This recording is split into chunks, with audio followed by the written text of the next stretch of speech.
말씀 보겠습니다. 로마서 8장 38절에서 39절입니다. 우리 같이 한번 읽어보겠습니다. 로마서 8장 38절에서 39절까지입니다. 내가 확신하노니 사망이나 생명이나 천사들이나 권세자들이나 현재일이나 장래일이나 능력이나 높음이나 깊음이나 다른 어떤 피조물이라도 우리를 우리 주 그리스도 예수 안에 있는 하나님의 사랑에서 끊을 수 없으리라. 아멘. 갈보리산 언약이라는 제목을 가지고 이 말씀 증거하겠습니다. 예수님께서 십자가에 죽으시고 3일 만에 부활하셨습니다. 저와 여러분들이 그것을 믿고 구원받는 하나님의 자녀가 되었습니다.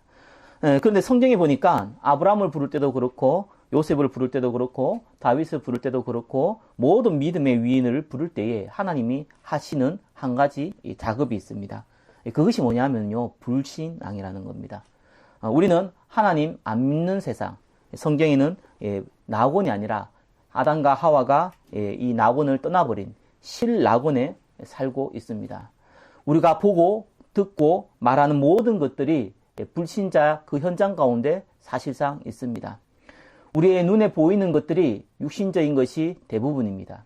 그러다 보니까 사실상 우리 속에는 하나님의 존재, 예수 그리스도가 우리의 구원자라는 분명한 사실에 대한 믿음은 있지만 우리의 현장에, 우리의 현실에 하나님이 정말 나와 함께 하시고 성령으로 인도하시며 나에게 하나님의 말씀을 성취시키시며 또 하나님의 계획인 세계복음화 가운데 우리를 인도하시는가 라는 부분에 대해서는 막연할 뿐만 아니라 사실적 믿음이 없습니다.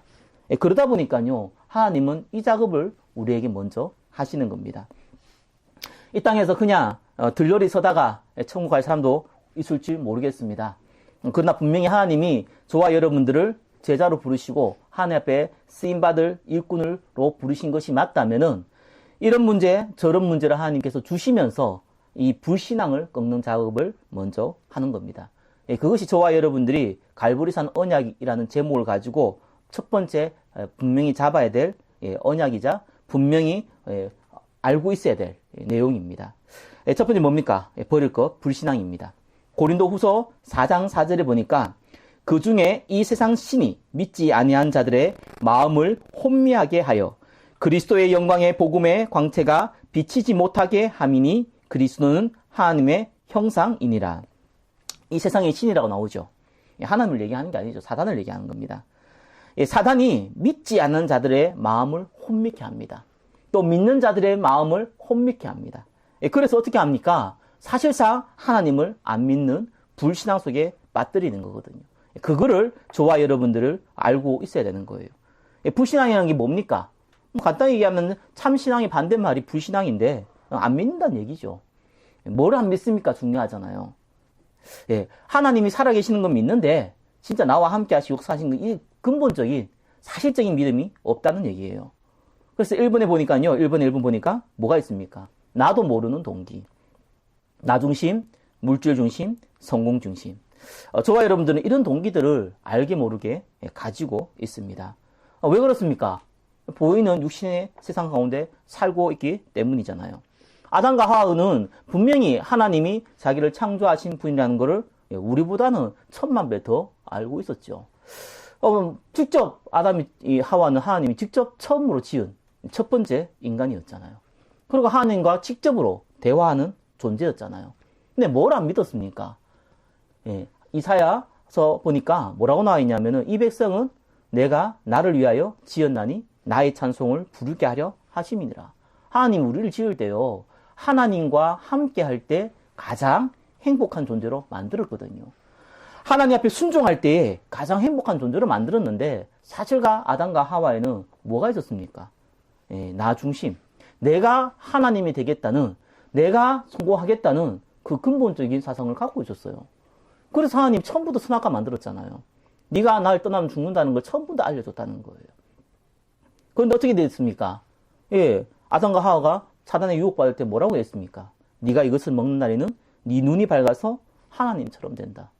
그래가지고 먹은 거예요. 그게 이제 첫 번째 불신앙이죠.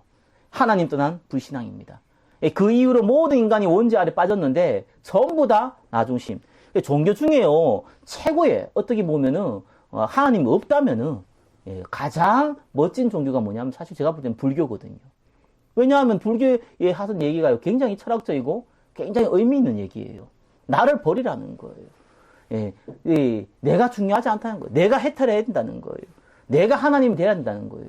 그것이 사실 불교의 사상이고 유해지 사상이거든요. 그런데 하나님 살아계신 게 맞다면은 가장 악한 종교가 뭐냐면은 불교입니다. 자기가 해탈하는 거예요. 자기가 부처가 되는 거고 자기가 하나님이 되는 거예요. 모든 인간이 내가 내 중심으로 살아가는 이런 일이 벌어진 겁니다. 이게 우리가 갖고 있는 실제적인 동기거든요. 요즘 뭐 보복운전도 많이 하던데 간단하잖아요. 보복운전 왜 합니까? 아니 내가 차를 가고 있는데 왜 끼어드느냐 이거예요. 끼어들 수도 있는데 왜 끼어드냐 이거 기분 나쁘다 이거예요. 내 마음에 안 들면 다 기분 나쁘다 이겁니다. 그게 내 중심이거든요. 아 기분 나쁠 수 있죠. 그거 가지고 이제 보복까지 하는 겁니다. 그것이 우리가 가지고 있는 모르고 있는 우리의 동기이거든요. 그리고 또한 물질 중심으로 인간들은 살아가고 있습니다. 예, 물질이란 중요하잖아요. 우리가 돈이 한 푼 없으면은 사실 밖에 나와서 당장 굶어 죽어요. 그래서 사실은 중요한 부분입니다. 근데 물질 중심이라는 얘기는 다르거든요. 이 아담과 하와가 타락한 이후에 모든 인간들이 하나님 안 믿기 시작했는데 그때 성경에 보니까 네피림이 일어났다고 나옵니다. 네피림은 위에서 아래로 떨어졌다는 얘기인데 그 이후에 하나님께서 이 땅을 보고 낙심하셔서 실망하셔서 노아의 홍수로 완전히 쓸어버린 일이 벌어지죠. 그때 시대를 네피림 시대라는 겁니다. 물질로 모든 것을 판단하고 물질 중심, 하나님과 상관없는 인생. 물질이면은 내가 뭐든지 할 수 있는 그러한 시대로 가버린 거예요. 또한 하나님께서 그 이후에 인간은 또 바벨탑을 쌓기 시작하잖아요. 성공해야겠다는 거예요. 성공하기 위해서는 내가 남을 눌러야 되지 않겠습니까? 남을 이겨야 되지 않겠습니까? 그래서 성공하겠다는 거예요. 그걸 가지고 우리의 생각과 마음 가운데는 언제나 가득하게 담겨져 있는 거예요. 이걸 위해서는 내가 다른 것을 희생할 수 있다는 거예요. 하나님도 버릴 수 있다는 거예요. 예배도 안 드릴 수 있다는 거예요. 얼마든지 내가 하나님 은혜 놓칠 수 있다는 거예요. 왜요? 물질이 중요하니까요. 왜요? 성공이 중요하니까요. 성령 인도고 뭐고 간에 내가 성공하고 내가 부유하면 되면은 최고라는 거예요. 그거를 하나님이 우리한테 갖고 있는 이 동기를 바꾸려고 하시는 거거든요. 아브라함은 하나님 처음부터 믿었어요. 그때 당시 어떻습니까? 떠나면은 사실은 도적과 경찰이 있었습니까? 뭐가 있었습니까? 완전히 험악한 시대인데 아브라함은 다 두고 떠났어요. 근데 아브라함 속에는 근본적인 동기가 있었어요. 분명히 하나님이 약속했거든요. 네 아내 사라를 통해서 내가 후손을 주겠다. 그걸 통해서 메시아가 오게 하겠다. 약속을 했는데 아브라함은 믿었지만 안 믿었어요. 왜냐? 현실이 그렇지 않잖아요. 나이가 몇 살입니까? 그때 당시 블루스 때 75세요. 100세가 다 돼가는데 아내는 벌써 다 노인이 되어서 이 폐경이 다 됐고 더 이상 아이를 가질 수 없는 상황인데 하나님이 약속을 했는데 사실상 안 믿기는 거예요. 그래서 롯을 데리고 옵니다. 그래서 이 여종을 통해서 이스마엘이라는 아이를 낳습니다. 이래가지고 계속해서 불신을 하죠. 하나님은요, 그것 때문에 굉장히 망신도 주고, 고통도 겪게 만들고, 심지어는 자기가 낳은 아들 이스마엘과 헤어지기도 만듭니다. 그래서 아브라함이 진짜 하나님 믿도록 만든 거예요. 그래서 사라가 하도 어이가 없어갖고 하나님이 아들을 준다니까 웃었잖아요. 웃었다니까요. 그래서 그 아들을 주었는데 그 아들 이름이 이삭이잖아요. 이삭의 뜻이 웃음입니다. 그래가지고 불신앙 꺾어버리는 거예요. 아브라함은 25년이 걸렸어요. 모세는 80년이 걸렸어요. 왜요? 이게 안 꺾이는 거예요. 하나님 안 믿는 거예요. 존재는 믿는데 그분이 나의 구원자라는 건 믿는데 실제로 안 믿는 거예요. 하나님의 약속은 안 믿는다는 거예요. 나를 통해서 저와 여러분들을 통해서 분명히 하나님이 전도와 선교라는 세계복음화를 할 거라는 것을, 문화를 개혁할 것이라는 것을 하나님께서 분명히 하나님의 계획을 이룰 거라는 것을 사실상 관심이 없는 거예요. 그러니까 어떤 일이 벌어집니까? 자꾸 문제가 터지는 거예요. 아나니아 삽비라 하지 않습니까? 많은 사람들이요, 초대교회 때 어려웠어요. 그렇잖아요. 직장도 잃어버리고 경제활동도 할 수 없고. 그러니까 어떻게 합니까? 돈을 가지고 있는 사람이 자기 재산을 내어서 많은 사람들을 도왔거든요. 그 대표적인 인물이 바나바라는 사람입니다. 자기 전 재산을 다 내려놓고 하나님 앞에 쓰임 받았던 인물이잖아요. 그런데 옆에 보니까 아나니아 삽비라가 그걸 보니까 이상하게 뒤가 틀리는 거예요. 아니, 저 사람이 자기 재산을 바쳐가지고 저렇게 하나님 앞에 쓰임받고 사람들한테 인기가 있는데 우리라고 가만히 있을 수 있냐? 얼마나 동기 좋습니까? 그래서 자기 재산을 다 바친 거예요. 그런데 가만히 보니까 다른 사람은 그렇게 못하는데 그렇게 할 수 있는 사람이 몇 사람 안 되는데 그 중에 아나니아는 한 사람이었잖아요. 아나니아 삽비라는 그 중에 한 사람이었거든요. 다 바치고 나니까 자기 먹을 게 하나도 없는 거예요. 그래, 다 드리기는 좀 그렇다. 우리가 반만 드리자. 얼마든지 상관없잖아요. 하나님 앞에 드리는데 반을 드리든지 안 드리든지 자기가 한테 맡은 거기 때문에 자기 마음대로 할 수 있잖아요. 근데 그게 문제가 아니란 말이에요. 이 명예심에 걸렸거든요. 다 준다고 그래도 안 주면 곤란하잖아요. 그래가지고 50%만 내고 말하기를 뭐라고 했습니까? 내가 다 냈다고 얘기한 거예요. 그때 베드로가 뭐라고 그랬습니까? 네가 사람을 속인 게 아니다. 하나님을 속인 것이다. 그래서 아나니아는 그 자리에서 즉사해요. 그 아내도 그 자리에서 즉사하게 됩니다. 그래 둘 다 죽어버렸어요. 그 사람들은 천국 갔겠습니까? 지옥 갔겠습니까? 분명히 하나님을 믿는 사람, 예수 그리스도를 영접한 사람이면 구원받았겠죠. 근데 왜 하나님께 죽였겠습니까? 인간이 갖고 있는 이 나 중심, 물질 중심, 성공 중심에서 벗어나지 못하니까 하나님께서 보이신 거예요. 우리가 그걸 교훈 삼아야 되거든요. 사울은 첫 번째 왕이 됐던 인물이잖아요. 이스라엘 첫 번째 왕이자 동시에 하나님이 기뻐했던 사람이었어요. 그런데 하나님이 다윗이라는 인물이 나타나서 골리앗을 꺾어서 많은 사람들이 이 다윗을 보고 만만이라고 그러고 자기한테는 천천히라고 그러니까 그때 시기심이 들어간 거예요. 내가 성공해야 되는데 내가 1인자인데 나보다 뛰어난 사람이 나왔단 말입니다. 내가 가지고 있는 부귀영화를 언젠가 내 아들한테 물려줘야 되는데 이 다윗이한테 뺏기게 생겼단 말이에요. 그때부터 사울에게는 악신이 들었습니다. 이렇게 무서운 겁니다. 분명히 하나님 택한 백성인데도 불구하고 이런 일이 벌어져요. 왜요? 나 중심, 물질 중심, 성공 중심에서 벗어나지 못하니까 하나님 바꾸시든지 아니면은 사단의 노리게 되든지 요렇게 되어버린 겁니다. 그래서 하나님은 신약시대, 은혜의 이 시대에 저와 여러분이 첫 번째 하신 작업은 불신앙을 바꾸는 작업이에요. 욥은 다 잃어버렸어요. 완전 다 잃어버렸어요. 욥에게 뭘 얘기했습니까? 완전히 자기 자녀 다 죽었지, 재산 다 날라갔지, 동방의 최고 부자인데도 재산 다 뺏겼지, 심지어 마누라는 하나님 욕하고 죽으라 그랬지, 자기 몸에는 오만 전염병 욕창이 다 벌어져가지고 기와장으로 끌고 있지. 이런 상황이었거든요. 그때 이 욥이 무슨 선택을 했습니까? 하나님은요, 욥을 통해서 하실 일이 있는 거예요. 욥이 정말 하나님 앞에 진짜 믿음을 갖도록 작업하신 거예요. 우리는 성경 욥을 보니까 굉장히 믿음 좋은 사람을 보는데 사실 욥은 그렇지 않았어요. 욥의 1장에 보니까 뭐라고 했냐면 항상 걱정했어요. 혹시 우리 자녀가 범죄해가지고 벌받으면 어떨까? 혹시 내가 범죄한 거 있어가지고 벌받으면 어떨까? 두려운 하나님.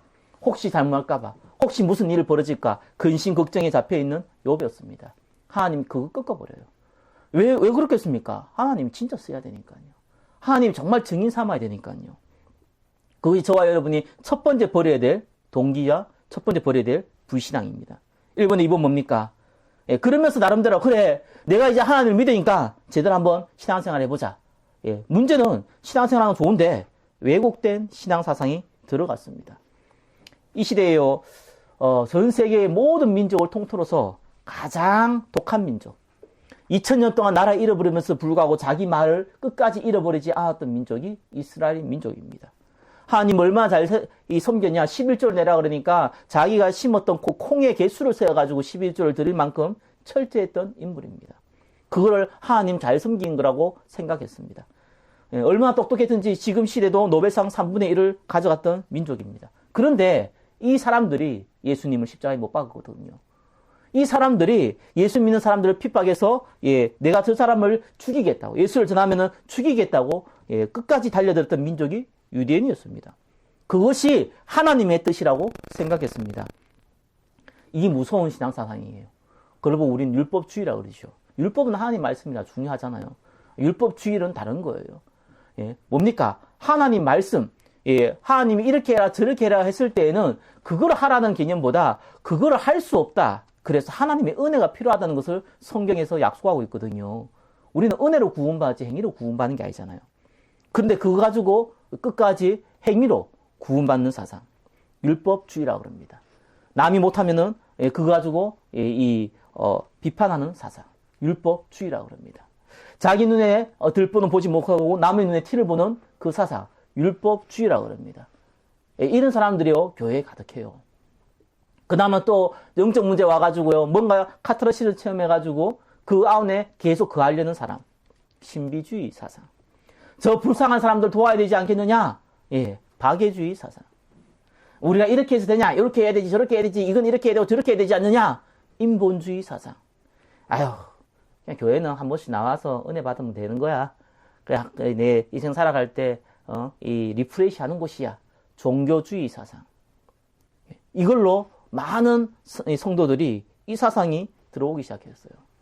그러니까 하나님하고는 방향이 안 맞는 거예요. 저와 여러분 하나님 부를 때에는 구원받은 자로 부르는 정도가 아니거든요. 구원받고 끝날 것 같으면 바로 저와 여러분 천국 데려가지 말로 이 땅에 살게끔 만들어 놓습니까? 간단한 거예요. 저와 여러분들이 구원받을 뿐만 아니라 이 땅에서 성령 인도 받는, 이 땅에서 하나님 앞에 증인되도록 하기 위한 작업이거든요. 거기에 관심이 없는 겁니다.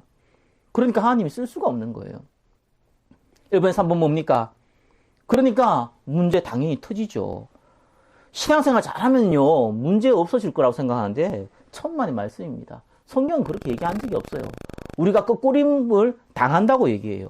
우리가 우겨쌈을 당한다고 얘기해요. 우리가 핍박과 환난을 당한다고 얘기하거든요. 문제가 없을 수 없다니까요. 오히려 신앙생활 잘하면은 문제가 더 많을 수밖에 없어요. 근데 중요한 거는 그 문제가 너를 이기지 못할 것이다.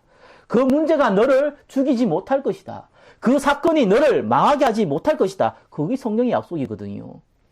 그러니까 사람들이 문제 터지니까 어떤 일이 벌어지냐면은 그걸 해결하려고 그래요. 당장 내 육신에 도움이 되면은 좋은 거고, 내 육신에 도움이 안 되면 나쁜 거기 때문에 나쁜 그 문제를 해결하려고 그럽니다. 아니, 이 요셉이 분명히 형들의 오해를 받아서 이 노예로 팔려갔는데 이건 큰 문제예요. 그죠? 요셉이 머리를 잘 써서 잘 계획해서 도망 나와서 자기 집으로 돌아갔다면은 그렇게 또 살았을 수도 있어요. 근데 하나님은 요셉을 통해서 해야 될 일을 이루지 못하는 거거든요. 우리의 주어진 문제 사건은 해결하기 위한 문제가 아닌 겁니다. 저와 여러분이 갖고 있는 이런 문제는요, 저와 여러분들을 단련하는 하나님의 시간표고요. 하나님의 계획을 이루는 시간표고요. 또 교만하지 않게 끝까지 쓰임받기 위한 하나님의 계획이지 문제가 아닌 겁니다. 저와 여러분이 주어진 문제는 하나님의 계획이에요. 축복을 이루는 계획이에요. 갱신하기 위한 계획이란 말입니다. 만약에 다윗이 자기 이 장인이자 왕이었던 사울 왕을 죽일 수 있는 기회가 몇 번이나 있었는데 다윗은 안 죽였어요. 자기를 죽이려고 끝까지 쫓아다니기 때문에 자기는 맨날 도망가야 됐는데 만약에 그것을 내가 문제를 해결했다 생각했다면은 얼마든지 사울 왕을 죽이고 자기가 왕이 될 수 있었던 상황이었습니다. 그런데 다윗은 그렇게 하지 않았거든요. 왜요? 하나님이 기름 부음 받은 종이다.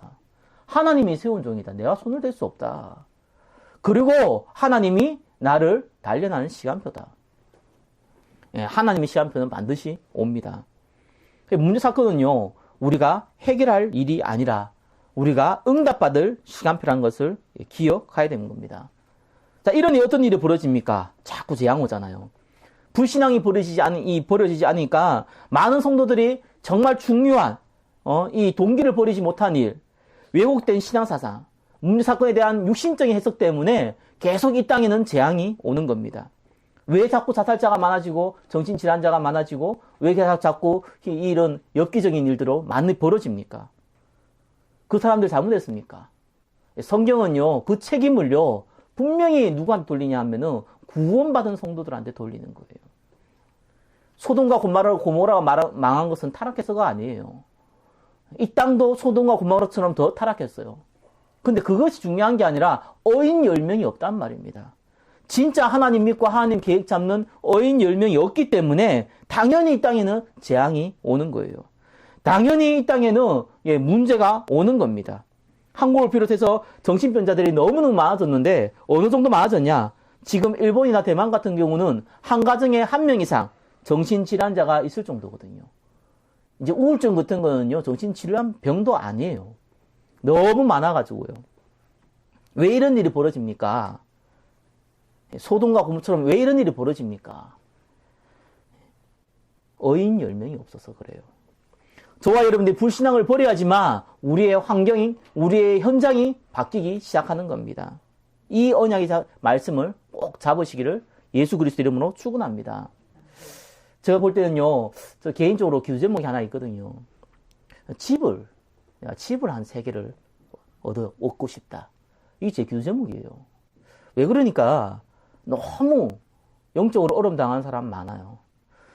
정신 돌아가지고 정신병원 간 사람은 이건 뭐 그것은 육신적인 치료가 필요하는데 그 사이에 있는 사람이 있어요. 우울증부터 시작해가지고요. 또 그렇지 않다고 하더라도 이 세상에서 나 중심, 물질 중심, 성공 중심으로 갈 수밖에 없는 상태에, 영적 상태에 있는 사람들이 너무 많아요. 이거 바꾸어야 되거든요. 제가 정신적으로 어려움 당했을 때도요, 한 10년을 고통당했는데, 이거 바꾸는 작업이 사실상 간단하거든요. 그게 뭡니까? 집중이에요. 예, 집중은요, 예수님이 첫 번째 제자들을 불러서 했던 방법이거든요. 3년 동안 같이 살았어요. 한 사람을 치유할 뿐만 아니라 그 가정을, 그 미래를 바꿀 수 있는 유일한 방법.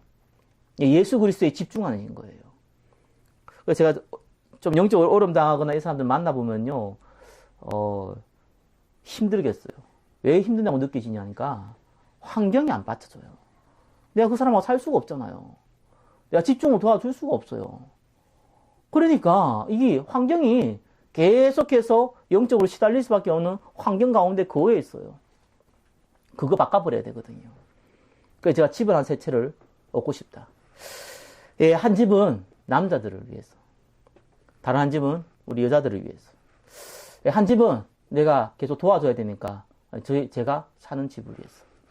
이래가지고 3년이면 3년, 6개월이면 6개월, 예, 사람들 받아서 집중으로 도와주고 싶다.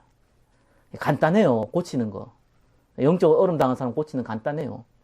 그리고 너무 세상적인 나 중심, 물질 중심, 성공 중심으로 사장되어 있는 거 바꾸는 거 간단해요. 집중시키면 돼요. 몇 달만 집중시키면 돼요. 그러면 반드시 하나님 성령으로 역사하거든요. 저 프리메이슨, 유해지 단체가 뭐 하냐면은 집중시켜요. 저 절간에서 뭐 하냐면은 집중시켜요. 예, 템플 스테이 이런 거 해가지고 집중시켜요. 그래, 집중시켜서 뭐 들리게 하는 줄 압니까? 귀신 들리게 만들어요. 그런데 복음 가진 성도가 이걸 못하고 있거든요. 복음 가진 성도가 가끔씩 교회 가서 예배 드리고 있거든요.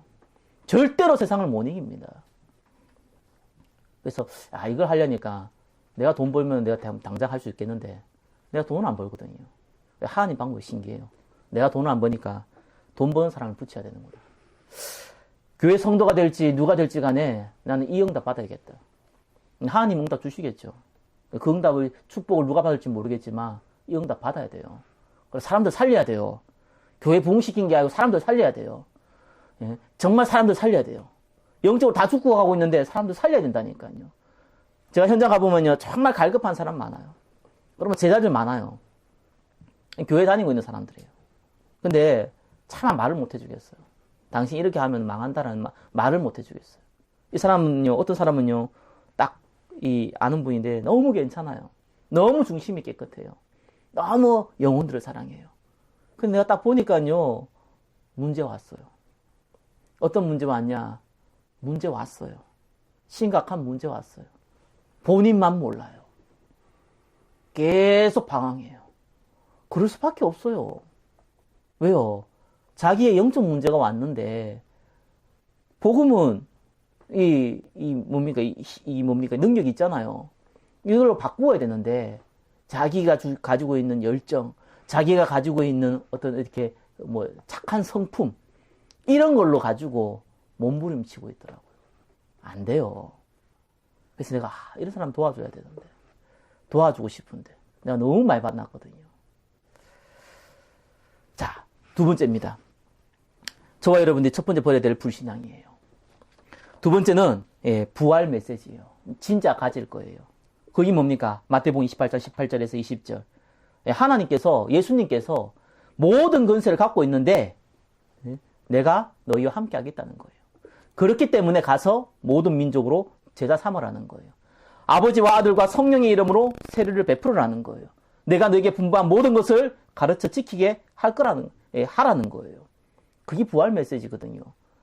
12명의 제자들이, 초대교회의 120명의 그 성도들이 분명히 예수님 살아계실 때 따라다녔던 사람들이거든요. 그런데 사실상 안 믿었어요. 그분이 메시아라는 거, 베드로는 주는 그리스도시요 살아계신 하나님의 아들이라 고백했는데 사실 그분이 죽고 부활할 거를 안 믿었어요. 구약에 그렇게 내려왔던 메시아가 분명히 십자가에 죽으시고 부활할 거 예언했는데 그것도 알고 있는데 안 믿었어요. 그러니까 어떤 일이 벌어집니까? 거의 불신앙이잖아요. 예수님 십자가에 못 박힐 때 다 도망갔다니까요. 얼마나 베드로는 부끄러웠는지 예수님 다시 찾아가서 부활한 거 소식 듣고도 고기 잡으러 갔다니까요. 그만큼 우리한테는요 불신앙이라는 게 무서운 겁니다. 진짜 예수님 부활하셨잖아요. 그래서 찾아오셨잖아요.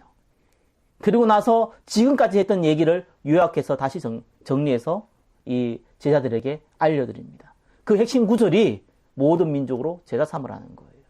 왜요? 내가 너한테 능력 주겠다는 거예요. 왜요? 내가 너와 함께 하겠다는 거예요. 네 인생을 내가 책임지겠다는 거예요.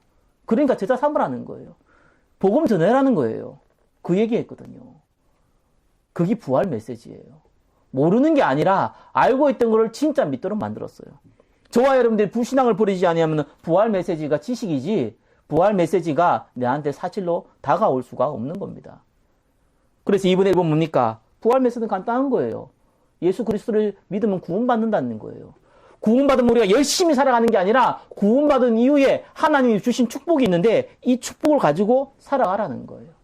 그러면 반드시 저와 여러분에게 증인될 수 있는 증거를 주겠다는 거예요. 그게 부활 메시지입니다.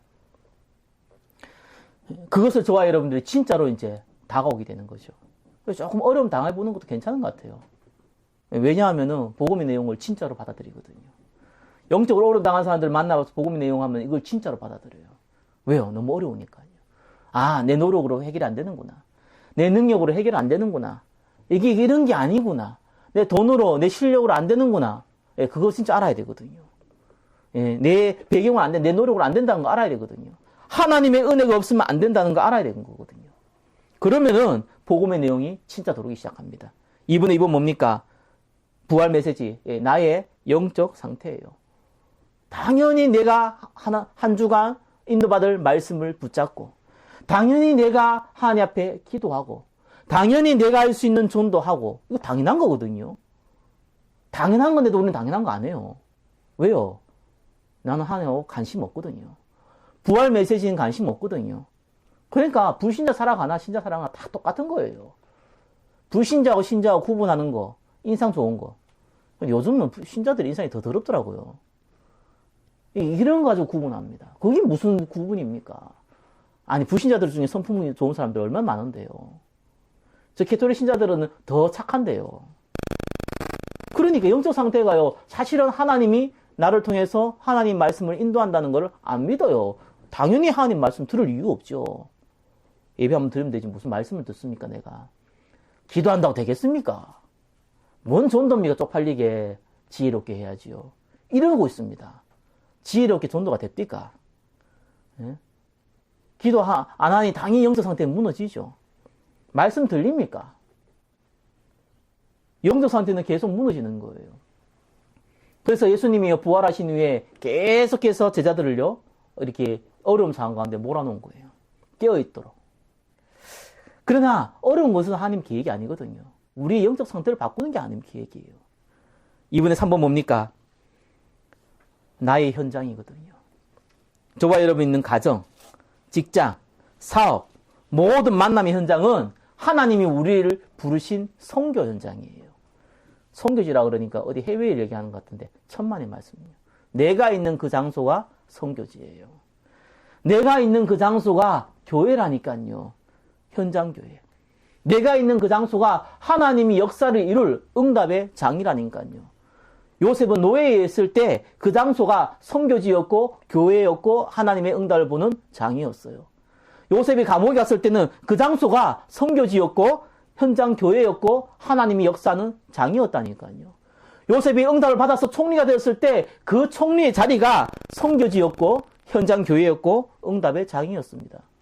저와 여러분이 좋은 환경이든 안 좋은 환경이든 그 현장이 선교지요, 현장 교회요, 응답의 장이에요. 그게 예수님 우리에게 주신 부활 메시지입니다. 이걸 진짜 가져야 되는 거예요. 마지막을요, 이걸 유지하기 위한 유일한 방법 뭡니까? 누가 뭐래도요, 기도 응답이에요. 요한복음 15장 7절, 너희가 내 안에 거하고 내 말이 너희 안에 거하면 무엇이든지 원하는 대로 구하라. 그리하면 이루리라. 무슨 말입니까? 하나님이 약속했다는 거예요. 네가 기도하면 응답하겠다고 약속했다는 거예요. 다만 기도가 내 욕심을 이루는 기도가 아니란 것밖에 없어요. 하나님의 계획을 이루는 기도라 응답이라는 것밖에 없어요. 근데 그게 진짜 큰 응답이거든요. 이게 진짜 응답이란 말이에요. 무슨 기도 응답입니까? 여러분 기도해보면 모릅니까? 아, 여기에 하나님 나라가 임하는구나. 안 임하는구나. 여기에 성령의 역사가 임하는구나. 안 임하는구나. 알잖아요. 그게 기도 응답이에요. 반드시 하나님께서 기도 응답을 주실 때는 전도할 문을 여세요. 구원받을 사람 반드시 열게 돼 있어요. 반드시 그것 통해서 말씀 전달되게 돼 있어요. 그게 진짜 기도 응답이에요. 반드시 거기에 제자 나오게 돼 있어요. 반드시 거기에 그것 때문에 나올 수밖에 없는 참된 경제가 만들어질 수밖에 없어요. 무슨 말인지 이해됩니까? 기도 응답이거든요. 저와 여러분이 진짜 중요한 기도 응답을 받게 돼 있어요. 저는 전도를 한번 해보면은요, 옛날에 사람들이 얼마큼 잘못 생각했냐. 전도하면은 교회에 온다고 생각하는데, 예. 교회에 시스템이 있으면 또 올 수 있겠죠. 사실 전도해서 교회에 오는 게 아니더라고요. 저희 교회는요, 하나님 준비해서 사람들 부르고 뜨더라고요. 근데 전도는 다르거든요. 여러분, 한 영혼이 여러분을 통해서 구원의 역사가 일어날 때에 그때 주시는 축복은요, 달라요. 여러분의 상태도 바뀌고요, 하나님의 능력을 체험합니다. 내가 욕심이 있어가지고, 난 이거 꼭 필요한데 하나님 주십시오. 이래가지고 받을 때는 꼭 어린아이가 사탕 구해가지고 사탕 먹을 때, 그때는 잠시 기쁘잖아요. 먹고 나면 이 아프고. 그거하고 똑같아요. 그런데 하나님 주시는 응답은요, 그것이 영원히 내 마음의 간증으로 남아요. 내 마음의 증거로 남고, 내 마음의 흔적으로 남아요. 여러분 통해서 구원받은 사람들 반드시 찾아내야 돼요. 찾는 게 아니라 하나님 붙여주는 거예요. 그래서 뭐라 합니까? 기도하라는 거예요. 그것 때문에 돈도 주겠다는 거예요. 그것 때문에 자리도 만들어 주겠다는 거예요. 그것 때문에 모든 환경도 바꿔주겠다는 거예요. 진짜 기도 응답 받으시라는 겁니다. 그게 예수님이 십자가에 죽으시고 부활하면서 하신 말씀 다 이루었다는 갈보리산의 언약입니다. 오늘 읽었던 말씀처럼 그 어떤 것도, 천사도, 어떤 피조물도 우리를 사랑하는 그리스도 예수 안에 있는 그 사랑에서 끊을 수 없는 하나님의 약속이라는 겁니다. 그 약속이 갈보리산에 십자가에 죽으실 때 주셨던 하나님의 언약입니다. 이 응답 가운데 한 주간 인도받기를 예수 그리스도 이름으로 축원합니다. 기도합니다. 갈보리산의 언약 가운데 하나님 진짜 믿고 인도받을 수 있도록 저희들을 축복하시고 우리의 영적 상태를 바꾸어 주옵소서. 살아계신 예수 그리스도 이름으로 기도드립니다. 아멘.